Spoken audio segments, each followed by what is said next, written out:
Yeah, I want to talk about real estate in Ecuador. I've made two videos previously, and I want to add a couple things because I've experienced a couple of new things that have gone down.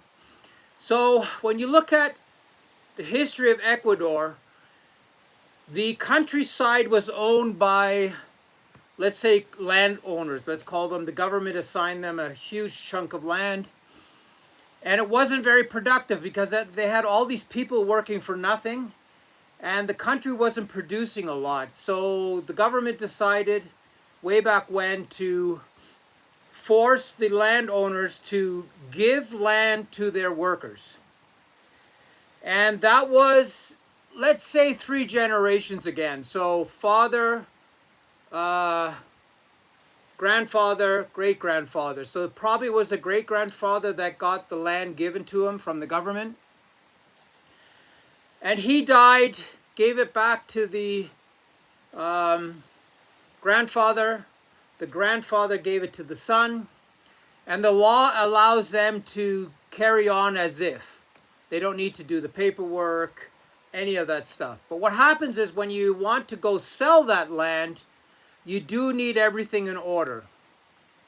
And it's getting expensive now. It is, we have 4 lots here that are one lot. They're combined together and they're supposed to get their paperwork together. The lady up top said it's $400 to do it. And it isn't. It is $12,000 minimum to get that land straightened out. So the locals don't have that kind of money to subdivide and get the paperwork in order. So there's so much great land in Ecuador in this limbo state where the paperwork most likely will never get completed because of lack of resources. So there's a bunch of lawyers fighting to change that so it's not so tough to get land in order. But it's going to take a long time for that to settle in and for that to happen. There's a lot of money, surveyors and lawyers and notaries that are making a lot of money off of that process. So most likely that won't go away very quickly. So you show up in Ecuador, you find this great piece of land. You can only dream of all the things you can do on this land. Very similar to this piece of land. It was gorgeous. And you decide you're going to set your roots here and build something. So the first problem you have is you've got to get past this real estate dilemma where nothing is in order. And if you give them money to help the process, it is so risky. They most likely will keep your money and give you some excuse that this and this and this didn't happen. That is even when you offer them their full asking price. They still aren't capable of getting the land ready for you. So a lot of times the equation is this. They want the full price for the land, plus they want you to pay for all the paperwork. So that is very common. We've heard it all the time here. Oh, lend us the money so we can get the paperwork in order and yada, yada, yada. They're going to move forward with it. But what they don't tell you is there's 9 brothers and sisters. And if 2 of them don't want to sign, the deal is over and they keep your money.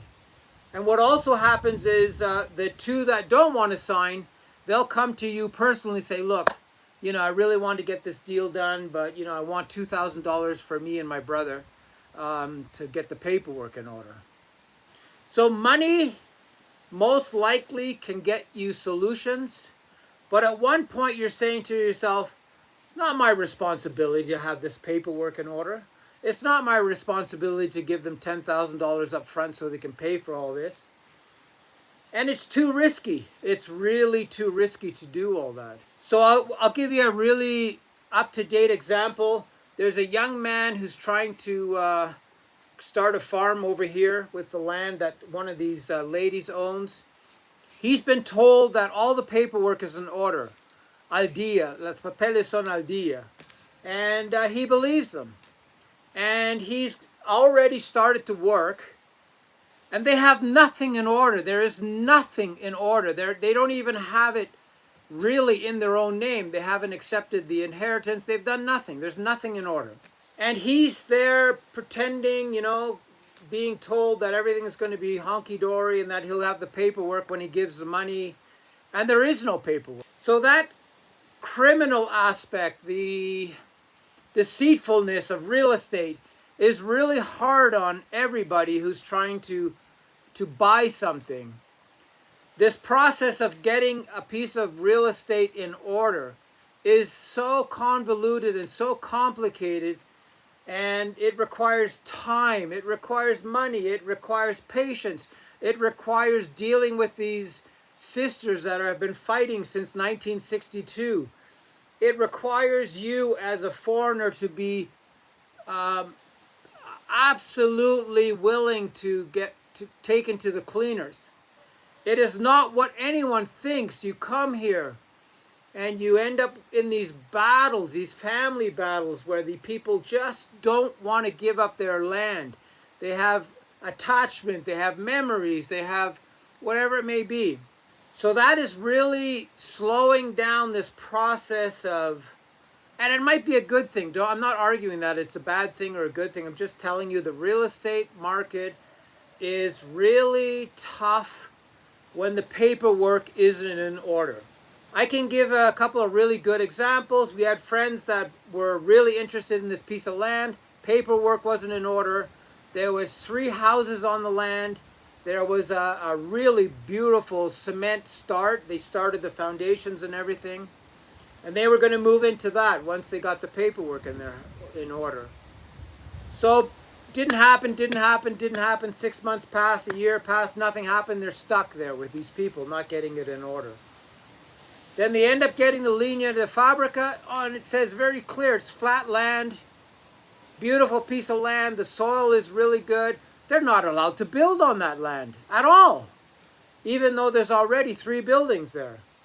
So that's the tricky part, is you can go through the motion of negotiating with these people, with these family members, and then you have to get the linea de fabrica only to find out that you're not allowed to put anything on that lot. You're not allowed to cross a river. You're not allowed to do this. There's all these things that are happening that are behind the scenes that keep you from ever owning that piece of land and doing some great projects on that. So this idea of buying real estate in Ecuador has to be divided in 2 categories. It has to be divided in the category where the paperwork is 100% in order, and be prepared to pay a little bit more for that, and it's probably worth it, because you can get that land in your name in 30, 40 days. If it's more expensive than, if it costs more than $42,500, you can use that to get your permanent visa. That's what we did here. And if you pay attention to the body language of the people, the family members, you can see already if there's going to be some oddities happening. So pay attention to the people you're dealing with. Pay attention to your lawyers. They're not all straight. A lot of them will drag it on just to get more money out of you, to keep paying for this and paying for that. And all they needed to do is say to you from day one, look, these people don't have the paperwork in order. We need to do this, and that. I should get you a linea de fabrica to see if there's any liens against the house, bank loans, if you can even build on it, all those things. But that gets dragged out, that gets hidden, that gets disguised, that gets moved to another place where you kind of really aren't aware of what's going on. And your head is spinning and spinning and spinning. We've had friends that have been negotiating for years. And all I say to them is just ask them for the linea de fabrica. It'll tell you all the information you need to know. Who owns it?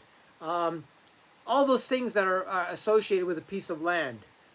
And if you do that, the negotiation process is a lot quicker, swifter, and you can get to an end result, and you can sort of estimate your tolerance. Am I willing to give them $12,000 up front so they can get this paperwork in order? Is it going to work out? They've been dishonest to me from day one. They haven't told me anything that has been true. Do I trust them now? No, I don't. You shouldn't. So if somebody has a piece of land for sale to an extranjero or to somebody else, be honest with them. The truth is going to come out in the wash. Why? Why waste 6 months? Why waste 8 months? Why waste a year? Just tell these people, look, my paperwork is an absolute chaos. It's a mess. I need to deal with this sister that lives in Guayaquil. I need to deal with this brother that doesn't want to sign. He's really ignorant. He's very hard to convince. You have to come up with the real truth. If you do that, somebody might be able to or willing to work with you to sell that property. So this dishonesty is the biggest problem with real estate in Ecuador on all parts. Lawyers, the real estate agent, the person that's selling you, everybody is dishonest to a point where you're just going like, why? Why are you doing this to me? Why are you wasting my time? So look, two types of real estate: paperwork in order, paperwork not in order. And anytime you come across a piece of land that is beautiful, that you want to fight for, that you want to get into your possession so you can do your magic on that land, it's a tough gig. Be prepared for that tough gig, but don't waste the time on it. Don't waste a year on it. If it takes them a year, they say, oh, all the paperwork is in order. Like this lady here, she says, all the paperwork is in order. You can buy it tomorrow. And it's not true. Why are you wasting that person's time? Let that guy, know, okay, look, the paperwork will never be in order. I'm really sorry, unless you help me. And if you do that, somebody might be willing to help you. And then you have your $30,000, $40,000 in your hand, and you can move on to something else. The land just sits. There's so many beautiful pieces of real estate that are just sitting there. The sun is chewing them up. The bats are living in the houses.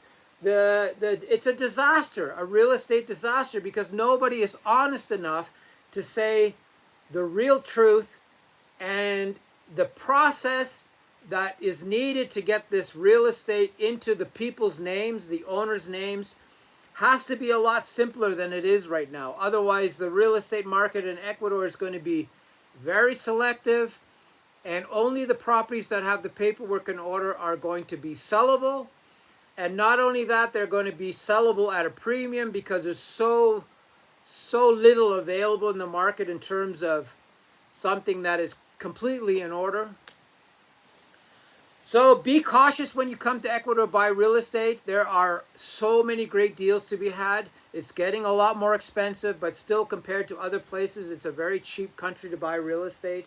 But the pitfalls are more common than the Goldilocks symptoms, where you can actually just buy a piece of land and get it in your name. A tricky gig, a painful gig, I don't even know how to say it. It is very, very hard to even understand how this could be so convoluted. And it has to go all the way back to this time where these men or these women received their parcel of land from the larger landowner, and that paperwork has never been put in place correctly. And the people that are trying to buy those lands are the ones that are suffering immensely. It is an immense struggle to get land into your name when the property is not in order.